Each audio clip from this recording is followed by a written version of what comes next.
All right, good morning. So what are we doing? Yesterday I took y'all on a trip to the York and the Mattaponi in 20-mile-an-hour northeast winds, and hunting season's almost here. So guess what I get to do? I've got about 20 or 25 pounds of deer meat in my cooler that's been thawing out for a few days. Picked up some pork fat from a local, got them by the half-pound batches, and yes, I have my phone with the preview thing on because I have no idea how to do this GoPro YouTube crap. As you can see out in the backyard, the boat's still hooked up to the Jeep. The lawnmower's getting soaked because it's raining its butt off. And so I was going to go buy a brand new grinder, right? I've got this Venison number 5. It was given to me. And it just smeared everything I ever cut. And I couldn't figure out what the heck was going on. And I started talking to one of my machinists.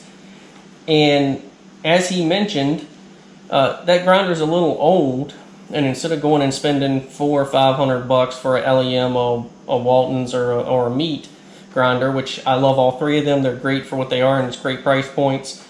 But my budget doesn't have it right now, so he said go buy some new plates and blades, give it a shot, and see if it works. So that's what we're going to do today.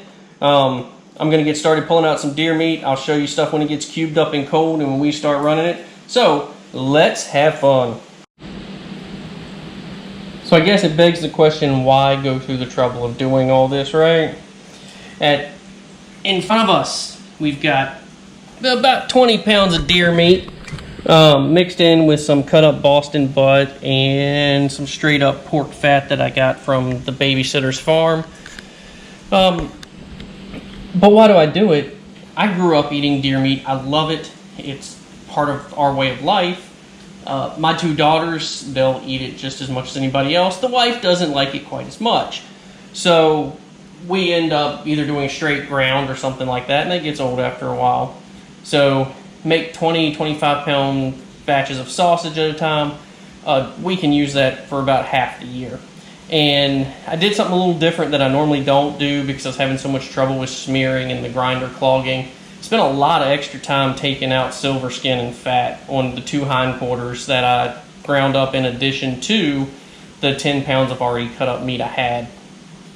And hopefully that goes a long way. But if it ever gives you an idea of like what you waste, right? I'm gonna reach across right here, and this is a Food Lion shopping bag.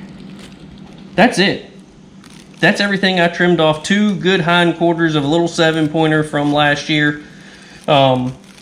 And that's the only thing that goes to waste. The 2 that are left, the bones and what little bit of meat's there, I toss it down in the bottom.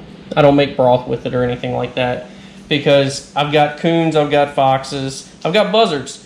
And so they'll take care of that. They got to eat too. So what's going to happen now is it's going to go in the freezer for a little bit just to get it nice and firm again because it took me about an hour to fully debone those 2 hindquarters and get everything ground up to get me that 20 pounds of meat. And then when we come back, it should be after the first grind. See you then. This is the boring part, right? We sit and wait. I've got deer meat in the freezer cooling down. I've got the auger, the feeding tube, and the plates and everything. I'm goofing off and learning this YouTube thing because I like to. Oh, you'll have to forgive me. I thought the thing had shut off and it was just the screen.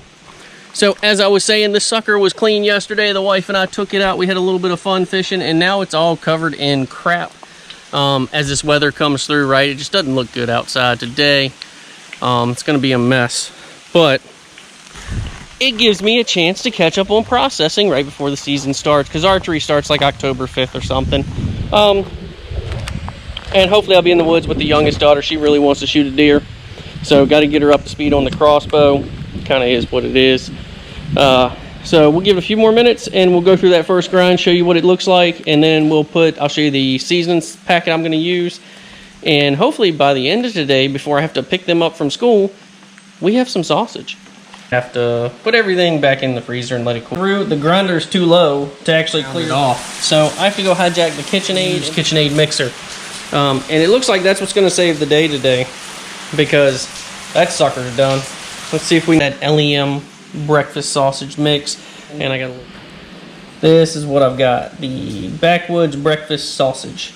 So it calls for about 24, 25 ounces of water to the whole thing. Figure there's still some juices in there anyway, so I did like 20 something. But we'll use the whole pack. Wild game bag, so I can put the date, what it was. Second grind is much finer, so now hopefully I can kind of control it. Like, you know, they come with the zip ties and everything like that. I mean, but you can see the bottom of that bag start. So that was about useless. I tried doing the second fine grind, putting it in the game bags. Started looking like pate. So instead, we're going back to the trusty vacuum sealer, and we'll vacuum. Ignoring the fact that I had to resort to the vacuum sealer, which works so much quicker than those game bags. I've got 9 or 10 bags of about 2 pounds a piece here, so that's about your 20 pounds, and then I got 2 of those game bags, like the sausage-looking ones I filled in the freezer. Vacuum sealer's definitely quicker, right? So do 1 pound, 2 pound packs, flatten them out, you can toss them in the freezer. And the joy of this is, you know, you can spice it up however you want to, but I think